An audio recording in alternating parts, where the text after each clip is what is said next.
శ్రీ సత్యనారాయణ స్వామి వ్రతకథ ప్రారంభం. ప్రథమ అధ్యాయము.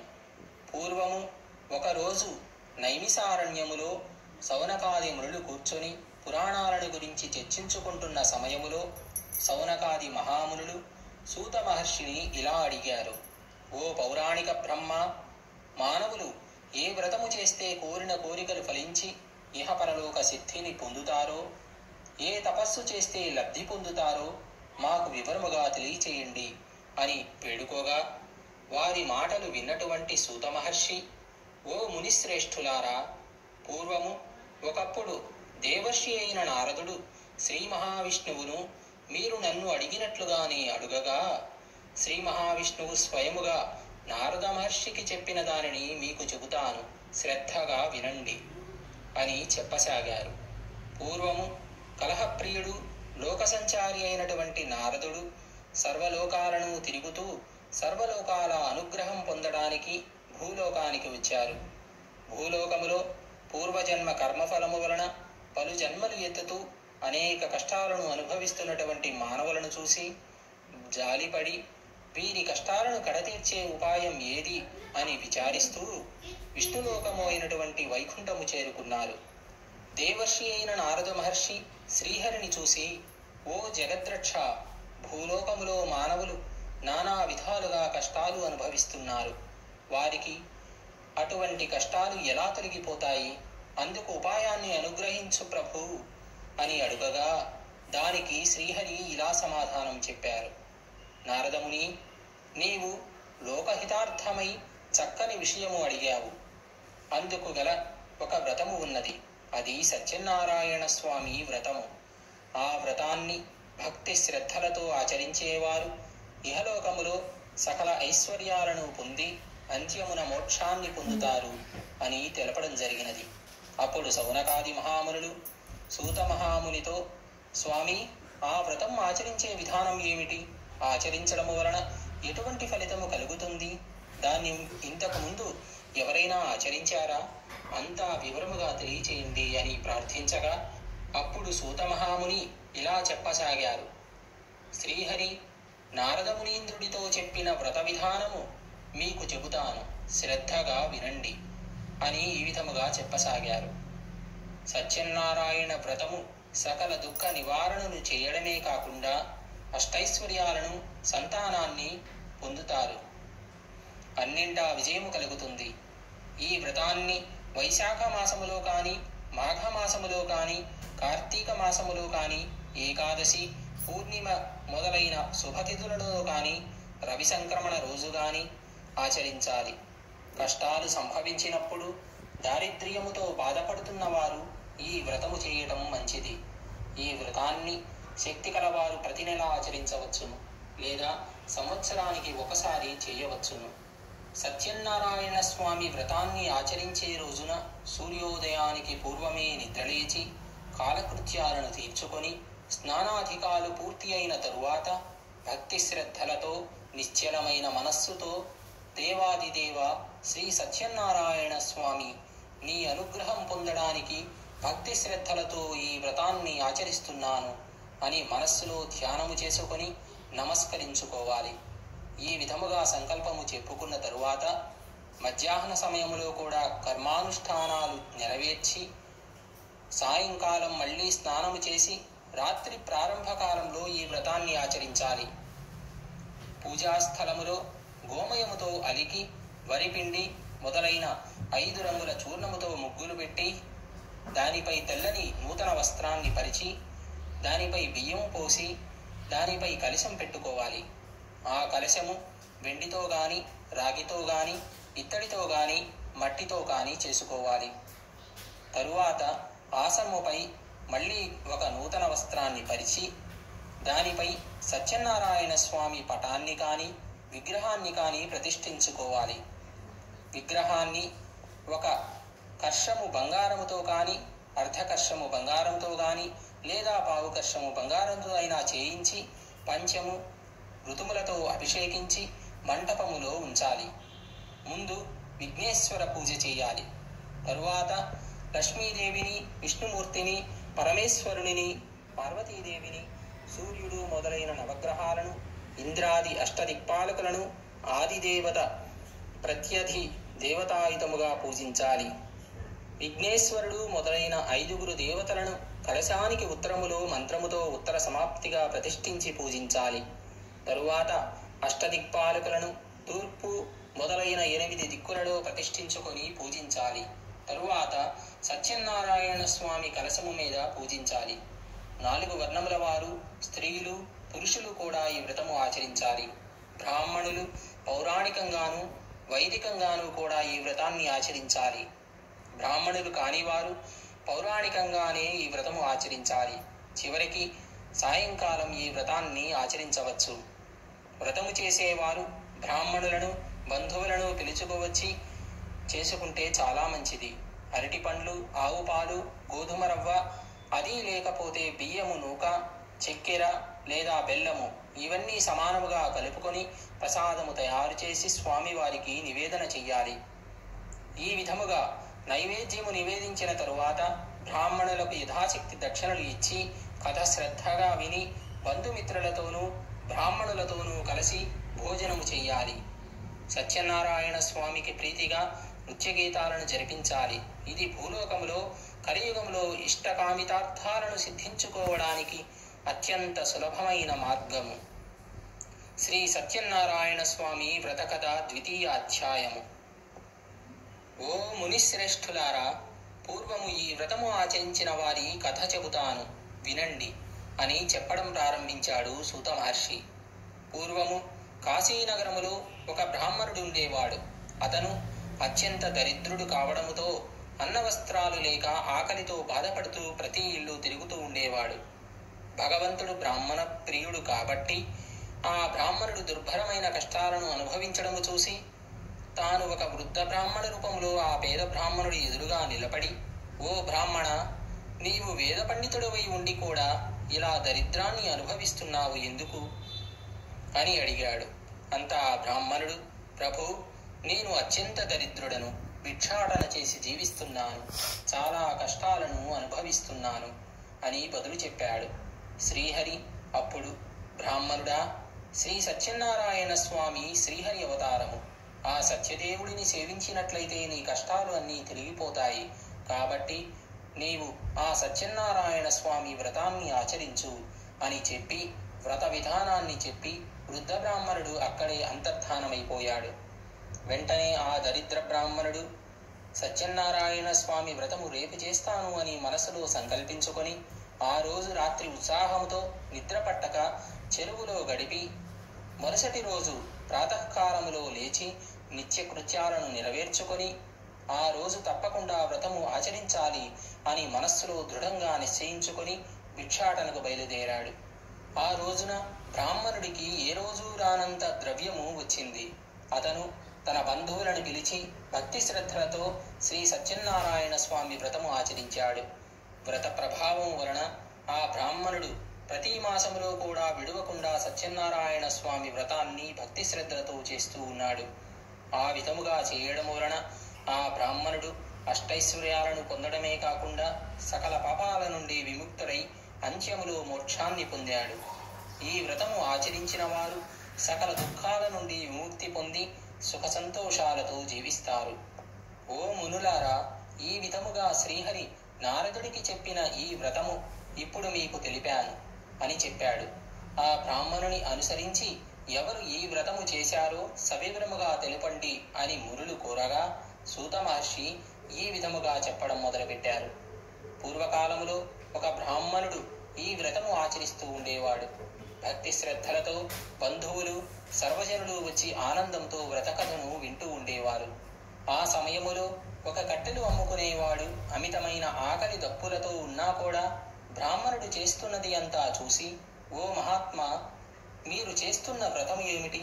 ఈ వ్రతం చేస్తే ఏమిటి ఫలితము? దయతో ఈ వ్రతమును సవివరముగా తెలపండి అని కోరాడు. అప్పుడు ఆ బ్రాహ్మణుడు, నాయనా, ఇది శ్రీ సత్యనారాయణ స్వామి వ్రతము. ఈ వ్రతము ఆచరించిన సకల కోరికలు సిద్ధిస్తాయి, సకల ఐశ్వర్యాలు కలుగుతాయి అని తెలిపాడు. కట్టెలు అమ్ముకునేవాడు సంతోషించి దాహము తీర్చుకుని ప్రసాదాన్ని తీసుకుని భోజనము చేసి ఇంటికి వెళ్ళిపోయాడు. ఆ తరువాత కట్టెలు అమ్ముకునేవాడు సత్యనారాయణ స్వామి వ్రతము చేయడానికి నిశ్చయించుకొని మరుసటి రోజున పుల్లల కావిడి భుజముపై పెట్టుకొని ఈ రోజు ఈ పుల్లలు అమ్మిన ధనము వెచ్చించి శ్రీ సత్యనారాయణ స్వామి వ్రతము చేస్తాను అని సంకల్పించుకొని పట్టణంలోకి బయలుదేరి వెళ్ళాడు. అతను ఆ రోజు ధనవంతులు ఉండే వీధికి వెళ్ళి అమ్మగా పూర్వము కంటే రెట్టింపు ధనము వచ్చింది. అతడు అమిత సంతుష్టుడై అరటిపళ్ళు, చక్కెర, నెయ్యి, పాలు, గోధుమ నూక మొదలైన పూజా సామాగ్రి తీసుకొని ఇంటికి చేరుకున్నాడు. తరువాత అతను తన బంధుమిత్రులను ఆహ్వానించి యథావిధిగా శ్రీ సత్యనారాయణ స్వామి వ్రతము చేసుకున్నాడు. వ్రతఫలము వలన అతడు ధనాన్ని, పుత్రులు, పుత్రికలను పొంది జీవితకాలము అంతా సకల సుఖాలను అనుభవించి అంత్యములో సత్యలోకాన్ని పొందాడు. శ్రీ సత్యనారాయణ స్వామి వ్రతకథ తృతీయ అధ్యాయము. ఓ మునిశ్రేష్ఠులారా, ఇంకొక కథ చెబుతాను, శ్రద్ధగా వినండి. పూర్వము ఉల్కాముఖుడు అనే ఒక రాజు ఉండేవాడు. అతను ఇంద్రియాలను జయించినవాడు, సత్యవ్రతుడు. అతడు ప్రతిదినము దేవాలయానికి వెళ్ళి బ్రాహ్మణులకు ధనము ఇచ్చి సంతోష పెడుతూ ఉండేవాడు. అతడి భార్య చాలా సౌందర్యవతి, మంచి గుణములు కలిగినది. ఆ రాజు వ్రతము చేస్తుండగా సాధువు అనే వైశ్యుడు అనంతమైన ధనముతో ఒక పడవను నింపుకొని వ్యాపారము కోసము ఆ మార్గములో వెళుతూ ఆ రాజు చేస్తున్న వ్రతాన్ని చూసి తన పడవను ఒడ్డుకు పంపించి రాజుకు దగ్గరగా వెళ్ళి, ఓ రాజా, నీవు ఇప్పుడు ఆచరిస్తున్న వ్రతము గురించి సవివరముగా నాకు తెలపాలని కోరుకున్నాడు. దయతో నాకు చెప్పు అని రాజును అడిగాడు. అప్పుడు రాజు ఇలా చెప్పాడు. ఓ వైశ్యుడా, పుత్రులు పొందడానికి మేము ఈ సత్యనారాయణ స్వామి వ్రతము చేస్తున్నాము. ఈ వ్రతము చేయడము వలన సకల కార్యాలు సిద్ధిస్తాయి అని చెప్పి వ్రతం ఆచరించవలసిన విధానాన్ని కూడా చెప్పారు. వైశ్యుడు అంతా విని, రాజా, నాకు కూడా సంతానము లేదు కనుక నేను కూడా ఈ వ్రతాన్ని ఆచరించి సంతానము పొందుతాను అని చెప్పి తన వ్యాపారము పూర్తి చేసుకొని తన భార్య లీలావతికి వ్రతాన్ని గురించి చెప్పి, నాకు సంతానము కలిగితే తప్పకుండా ఈ వ్రతము ఆచరిస్తాను అని ప్రతిజ్ఞ చేశాడు. తరువాత భర్తతో సుఖించినటువంటి లీలావతి గర్భవతి అయి 10వ మాసములో ఒక కుమార్తెకు జన్మనిచ్చింది. ఆ వైశ్య దంపతులు తమ కుమార్తెకు కళావతి అని పేరు పెట్టి అల్లారు ముద్దుగా పెంచుకుంటూ ఉన్నారు. ఆ కళావతి శుక్లపక్ష చంద్రుడిలా దినదిన ప్రవర్ధమానము అవుతూ వచ్చింది. అప్పుడు లీలావతి తన భర్తను చూసి, నాథా, మనకు సంతానము కలిగితే శ్రీ సత్యనారాయణ స్వామి వ్రతము చేస్తామని ప్రతిజ్ఞ చేశారు కదా, మనకు సంతానము కలిగింది కాబట్టి ఆ వ్రతం చేయమని చెప్పింది. అందుకు అతను, అమ్మాయి వివాహ కాలములో వ్రతము చేస్తాను అని వ్యాపారము కోసం పట్టణానికి వెళ్ళిపోయాడు. కొంతకాలానికి కళావతికి యుక్త వయస్సు వచ్చింది. ఒక దూతను పిలిచి, నీవు వెళ్ళి అమ్మాయికి తగిన వరుడిని చూసి రమ్మని చెప్పి పంపాడు వైశ్యుడు. వైశ్యుడు చెప్పినటువంటి దానిని ఆ దూత కాంచన నగరానికి వెళ్ళి యోగ్యుడైనటువంటి ఒక వైశ్య కుమారుడిని చూసి తీసుకువచ్చాడు. అన్ని విధాలా తన కుమార్తెకు తగినవాడు కావడంతో ఆ వైశ్య కుమారుడికి తన కుమార్తెను ఇచ్చి వైభవముగా పెళ్లి జరిపించాడు ఆ వైశ్యుడు. ఆ ఆనందములో వైశ్యుడు సత్యనారాయణ స్వామి వ్రతాన్ని గురించి మర్చిపోవడం జరిగింది. అంతటా సత్యనారాయణ స్వామికి ఆ వైశ్యుడిపై కోపం వచ్చింది. వ్యాపారములో ఆరితేరిన ఆ వైశ్యుడు తన అల్లుడితో కలిసి వ్యాపార నిమిత్తము బయలుదేరి సముద్ర తీరములో ఉన్న రత్నసానూపురానికి చేరుకున్నారు. రత్నాసానూపురాన్ని చంద్రకేతు అనే మహారాజు పరిపాలిస్తూ ఉండేవాడు. సాధువు తన వ్రతము చేయకపోవడం వలన శ్రీ సత్యనారాయణ స్వామి కోపముతో ఆ వైశ్యుడికి కఠిన దుఃఖము కలుగుగాక అని శపించాడు. ఆ రాత్రి కొందరు దొంగలు రాజుగారి ధనాగారం నుండి కొంత ధనాన్ని అపహరించి ఆ వర్తకులు ఉన్న చోటికి చేరుకున్నారు. రాజభటులు ఆ దొంగలను పట్టుకోవడానికి నలుమూలలా వెతుకుతూ తన దగ్గరికి వస్తున్నట్టు చూసిన దొంగలు ఆ ధనాన్ని వర్తకుల దగ్గరే వదిలి పారిపోయారు. రాజభటులు ధనాన్ని అక్కడ ఉండడము చూసి వైశ్యులే దొంగలు అని నిశ్చయించుకొని వారిని బంధించి రాజు దగ్గరికి తీసుకుని వెళ్ళారు. భటులు రాజును చూసి, ప్రభు, ధనముతో పాటు దొంగలను పట్టి తీసుకుని వచ్చాము, విచారించి తగిన శిక్షను విధించండి అని తెలిపారు. రాజు ఎటువంటి విచారణ చేయకుండానే వారిని తీసుకువెళ్లి కారాగారంలో బంధించండి అని ఆజ్ఞాపించాడు. భటులు రాజుగారి ఆజ్ఞ ప్రకారము వైశ్యులను తీసుకుని వెళ్లి కారాగారంలో బంధించడం జరిగింది. ఆ వైశ్యులు ఎంత మొత్తుకున్నా సత్యదేవుడి మాయ చేత వారిని ఎవ్వరూ పట్టించుకోలేదు. దీనితో పాటు చంద్రకేతు మహారాజు వర్తకుల పడవలో ఉన్న ధనాన్ని తన ధనాగారానికి తరలించి వేశాడు. సత్యదేవుడి శాపము వలన సాధువు ఇంట్లో ఉన్నటువంటి ధనధాన్యాలు అన్నీ కూడా దొంగలు పడి దోచుకుని పోవడం జరిగింది. సాధువు భార్య రోగగ్రస్తురాలు అయ్యింది. తినడానికి తిండి లేక ఇంటింటికి తిరిగి భిక్షం ఎత్తుకుని బ్రతకడం మొదలుపెట్టింది. ఆమె కళావతి కూడా ఆకలి బాధతో భిక్షం ఎత్తుకోవడం మొదలుపెట్టింది. అలా తిరుగుతూ ఒకరోజు బ్రాహ్మణుడి ఇంటికి చేరుకుంది కళావతి. అక్కడ ఆ బ్రాహ్మణుడి ఇంట్లో శ్రీ సత్యనారాయణ స్వామి వ్రతము చేస్తుండడం చూసింది. ఆ కథ అంతా విని ప్రసాదాన్ని కూడా స్వీకరించి బాగా ప్రొద్దుపోయిన తరువాత ఇల్లు చేరుకుంది. ఆలస్యముగా వచ్చినటువంటి కళావతిని చూసి లీలావతి ప్రేమగా ఇలా అడిగింది, అమ్మాయి, ఇంత రాత్రి వరకు ఎక్కడున్నావు? నీ మనస్సులో ఏముందో చెప్పు అని అడిగింది. దానికి కళావతి, అమ్మా, నేను ఒక బ్రాహ్మణుడి ఇంట్లో సత్యనారాయణ స్వామి వ్రతము జరుగుతుండగా చూస్తూ ఉండిపోయాను. అమ్మా, ఆ వ్రతము కోరిన కోరికలు తీరుస్తుందట కదా అంది. అప్పుడు లీలావతి కళావతి చెప్పిన మాటలు విని వ్రతము చేయాలని సంకల్పించుకుంది. లీలావతి తన బంధుమిత్రులతో కలిసి అత్యంత భక్తి శ్రద్ధలతో శ్రీ సత్యనారాయణ స్వామి వ్రతము చేసి, స్వామి, మా అపరాధాన్ని మన్నించండి, మమ్మల్ని క్షమించి నా భర్త నా అల్లుడు సుఖముగా ఇల్లు చేరుకునేలా దీవించండి అని ప్రార్థించింది. లీలావతి చేసిన వ్రతానికి సత్యదేవుడు సంతోషించి ఆ రాత్రి చంద్రకేతు మహారాజు కలలో కనిపించి, రాజా, నీవు బంధించిన వారు ఇద్దరూ కూడా దొంగలు కారు, వారు వర్తకులు. రేపు ఉదయాన్నే వారిద్దరినీ విడిపించి వారి ధనము వారికిచ్చి కారాగారం నుండి విడుదల చేసి పంపించు, లేకపోతే నీవు కూడా సర్వనాశనమయ్యేలా చేస్తాను అని చెప్పాడు. మరుసటి రోజు ఉదయాన్నే రాజు సభలోకి వచ్చి తనకు వచ్చిన స్వప్నము గురించి వివరించి ఆ వర్తకులను విడిపించి తీసుకురమ్మని భటులను ఆజ్ఞాపించాడు. వారు ఆ వర్తకులను రాజు దగ్గరికి తీసుకువచ్చి రాజుగారి ఎదుట ప్రవేశపెట్టారు. ఆ వర్తకులు ఇద్దరు రాజుగారికి నమస్కరించి గత సంగతులను తలుచుకుంటూ తమకు వచ్చిన కష్టానికి చింతిస్తూ భయభ్రాంతులై నిలబడి ఉన్నారు. అప్పుడు రాజు వర్తకులను చూసి, వర్తక శ్రేష్ఠులారా, మీకు ఈ ఆపద దైవవశము వలన సంభవించింది కాబట్టి భయపడకండి అని ఓదార్చి వారిని బంధ విముక్తులను చేసి వారికి నూతన వస్త్రాలను ఇచ్చి సత్కరించి వారి ధనానికి రెట్టింపు ధనము ఇచ్చి సకల మర్యాదలతో సత్కరించి ఇక సుఖముగా మీ ఇంటికి వెళ్ళవచ్చు అని చెప్పారు. వర్తకుల పరమానంద భరితులై రాజును అనేక విధములుగా కొనియాడి సెలవు తీసుకుని తమ నివాసానికి తిరుగు ప్రయాణమయ్యారు. శ్రీ సత్యనారాయణ స్వామి వ్రతకథ చతుర్థ అధ్యాయము. సూత మహర్షి ఇంకా ఇలా చెప్పడం మొదలుపెట్టారు. ఆ వైశ్యులు ఇద్దరు బ్రాహ్మణులకు దాన ధర్మాలు ఇచ్చి తీర్థయాత్రలు చేస్తూ స్వంత నగరానికి బయలుదేరారు. సముద్రములో వారు ఆ విధముగా కొంత దూరము ప్రయాణం చేశారు. సత్యదేవుడికి వారిని పరీక్షించాలనే కోరిక కలిగింది. వెంటనే సన్యాసి రూపము ధరించి, నాయనలారా, మీ పడవలో ఏముంది అని అడిగారు.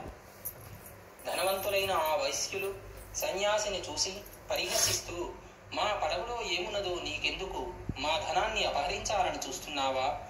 పడవలో ఆకులు అలములు తప్ప మరింక ఏమీ లేవు, వెళ్ళమని బదులు చెప్పారు. అప్పుడు ఆ సన్యాసి చిరునవ్వు నవ్వి, అలాగే జరుగుగాక అని అన్నాడు. అలా పలికినటువంటి ఆ సన్యాసి నదీ తీరములో కొంత దూరములో నిలబడి చోద్యము చూడసాగాడు. సన్యాసి అటు వెళ్ళగానే సాధన వైశ్యుడు కాలకృత్యాలను తీర్చుకొని వచ్చి పడవిలోకి చూసి ఆశ్చర్యపోయి నిశ్చేష్టుడయ్యాడు. దుఃఖముతో మూర్ఛపోయాడు.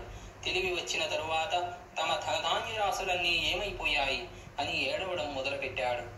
అప్పుడు వైశ్యుడి అల్లుడు మామను చూసి, మామయ్య, ఏడవడం వలన లాభం కానీ ప్రయోజనం కానీ లేదు. సాధుగుణాత్ముడు అయిన సన్యాసిని పరిహసించినందువల్లే మనకి ఈ దుస్థితి కలిగింది. సన్యాసి కోపం వలన సర్వస్వము కోల్పోయాము. కాబట్టి ఆయననే వేడుకుందాము, ఆయననే శరణు కోరుదాము. ఆయన తప్పకుండా కరుణించి మన కోరికలను నెరవేరుస్తాడు అన్నాడు.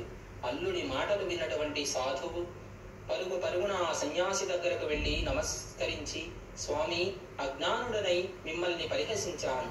నా తప్పును క్షమించి మన్నించి నాపై దయచూపండి అని పరిపరి విధములుగా ప్రార్థించాడు. అప్పుడు ఆ సన్యాసి, ఓయి, నా వ్రతము చేస్తానని చెప్పి మరిచిపోవడం నీకు భావ్యమా? దుర్బుద్ధితో దుష్టబుద్ధితో ఉన్న నీకు కనువిప్పు కలిగించాలని ఈ విధముగా చేయడం జరిగింది. నా శాపం వల్లనే ఈ దుస్థితి సంభవించింది. ఇప్పటికైనా తెలుసుకున్నావా అని అన్నాడు. అప్పుడు వైశ్యుడు, స్వామి, లోకమంతా నీ మాయామోహములో పడి కొట్టుమిట్టాడుతూ ఉంది. బ్రహ్మాది దేవతలే నీ మాయను కనుక్కోలేకపోయారు, నిన్ను తెలుసుకోలేకపోయారు. మానవ మాతృడనైనా నేను ఎంతటి వాడను? తండ్రి, నీ మాయలో చిక్కుకున్న సూక్ష్మ ప్రాణిని, నీ అనుగ్రహానికి దూరమై తపిస్తున్న అభాగ్యుడిని నిన్ను తెలుసుకోవడం నా తరమా స్వామి. నా అపరాధాన్ని మన్నించు. ఇక మీదట నిన్ను ఎప్పుడూ మరచిపోకుండా పూజిస్తాను. శరణు అన్నవారిని రక్షించే కరుణా సముద్రుడివి. నన్ను అనుగ్రహించి నా ధనాన్ని నాకు ఇప్పించు అని పరిపరి విధములుగా ప్రార్థించాడు. సాధువు ప్రార్థన మన్నించిన స్వామి అతని కోరికను తీర్చి అంతర్ధానమయ్యాడు. తరువాత సాధువు తన పడవ దగ్గరికి వచ్చి చూడగా అది అంతా ధనరాశులతో నిండి ఉండడము గమనించి సంతోషపడి, ఆ సత్యదేవుడి దయవల్లనే తన కోరిక తీరింది అని అనుకొని తన పరివారముతో సహా స్వామిని పూజించి స్వగృహాలకు ప్రయాణం సాగించారు. కొంతసేపటికి తన సంపదను సంరక్షిస్తున్న అల్లుడితో, అల్లుడా, మనం రత్నపురానికి చేరుకున్నాము అంటూ తమ రాకను తెలుపడానికి ఒక దూతను ఇంటికి పంపించారు. ఆ దూత నగరానికి వెళ్ళి లీలావతితో, అమ్మా, నమస్కారము, మన అయ్యగారు అల్లుడి గారు వచ్చారు, బంధుమిత్రులతో కలిసి వస్తున్నారు, ఇప్పుడే పడవ వచ్చింది అనే వార్తను తెలిపాడు. అప్పుడు లీలావతి దూత మాటలు విని సంబరపడి, ఈ కళావతి, సత్యనారాయణ స్వామి వ్రతము త్వరగా ముగించిరా. అమ్మా, నేను నావ దగ్గరికి వెళుతున్నాను, నీ తండ్రి భర్తను చూడడానికి త్వరగా రా అని చెప్పింది. తల్లి మాటలు విన్నటువంటి కళావతి వ్రతము ముగించి ప్రసాదాన్ని కూడా తినడం మరచిపోయి పరుగు పరుగున తన పతిని చూడడానికి వెళ్ళింది. ప్రసాదాన్ని తిననందుకు సత్యదేవుడికి కోపము వచ్చి ధనాన్ని సంరక్షిస్తున్న అల్లుడితో సహా పడవ మునిగిపోయేలా చేశాడు. అది చూసి ఒడ్డున నిలబడి ఉన్నవారు హాహాకారాలు చేయడం ప్రారంభించారు. లీలావతి, కళావతి అమితముగా దుఃఖించసాగారు. హఠాత్తుగా పడవ మునగడం చూసినటువంటి తల్లి నెత్తి నోరు బాదుకుంటూ భర్తతో ఇలా అంది, ఏమండి, అల్లుడు అంత హఠాత్తుగా పడవతో సహా ఎలా మునిగిపోయాడు? ఇదంతా దేవుడి మాయ కాక మరేమిటి అని రోధించసాగింది. కళావతి తన ఎదురుగానే తన భర్త మునిగిపోవడం చూసి పడిపడి ఏడవడం మొదలుపెట్టింది. తన భర్త పాదుకలను తీసుకుని వాటితో సహా సహగమనం చేయడానికి సిద్ధపడింది. సాధువు ఇదంతా చూసి దుఃఖిస్తూ ఆలోచించి, ఇదంతా ఆ స్వామి మహిమే అయి ఉంటుంది అని భావించి గ్రహించి తన శక్తి కొలది స్వామిని పూజిస్తాను అని తలచి అందరితో పాటు స్వామిని వేడుకోసాగాడు. అప్పుడు స్వామి సాధువును కరుణించి అదృశ్య రూపములో ఉండి ఇలా అన్నాడు, ఓయి, నీ కుమార్తె భర్తను చూడాలనే తొందరపాటులో నా ప్రసాదాన్ని కూడా తినడం మర్చిపోయింది. ఆమె మళ్ళీ ఇంటికి వెళ్లి ప్రసాదాన్ని తీసుకున్నట్లయితే అంతా శుభమే జరుగుతుంది అని చెప్పాడు. ఆకాశవాణి పలుకులు విన్నటువంటి కళావతి వెంటనే ఇంటికి వెళ్లి ప్రసాదాన్ని స్వీకరించి తన తప్పును మన్నించమని వేడుకొని తిరిగి సముద్రానికి చేరుకుంది.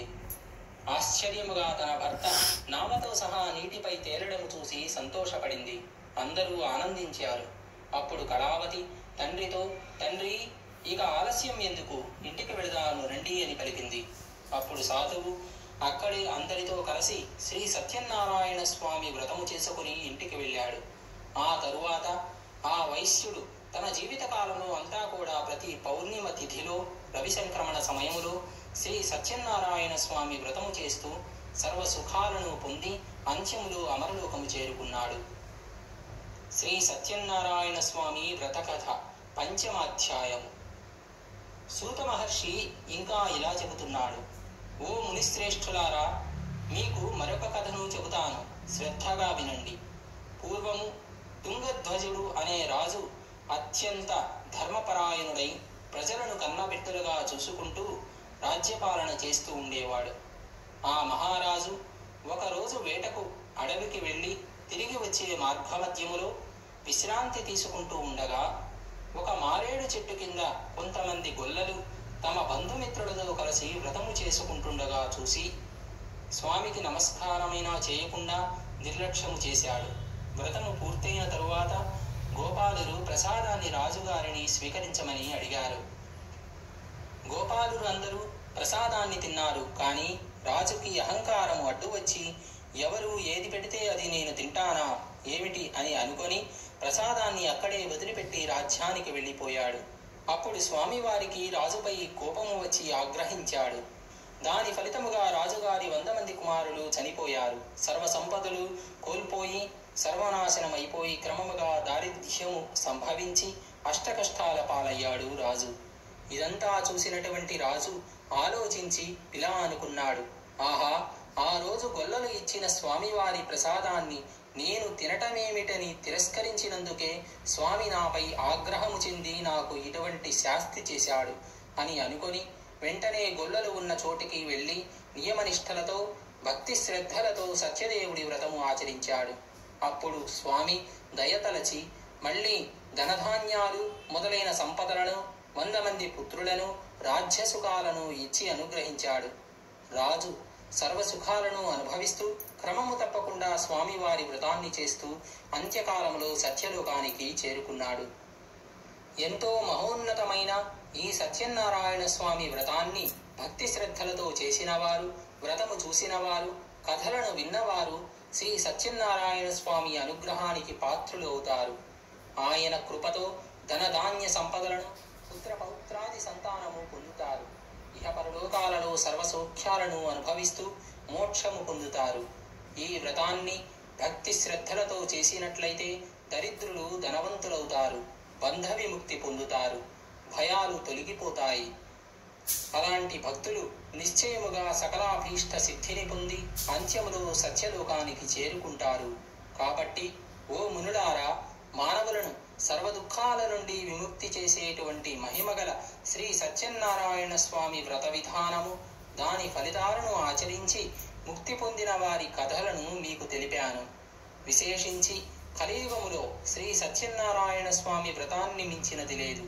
ఇది ప్రత్యక్ష ఫలప్రదమైనది. ఈ కలియుగములో సత్యనారాయణ స్వామిని కొందరు సత్యదేవుడు అని, సత్యనారాయణ అని, సర్వేశ్వరుడు అని పిలుచుకుంటూ ఉంటారు. శ్రీ సత్యనారాయణ స్వామి వ్రతకథ సమాప్తం.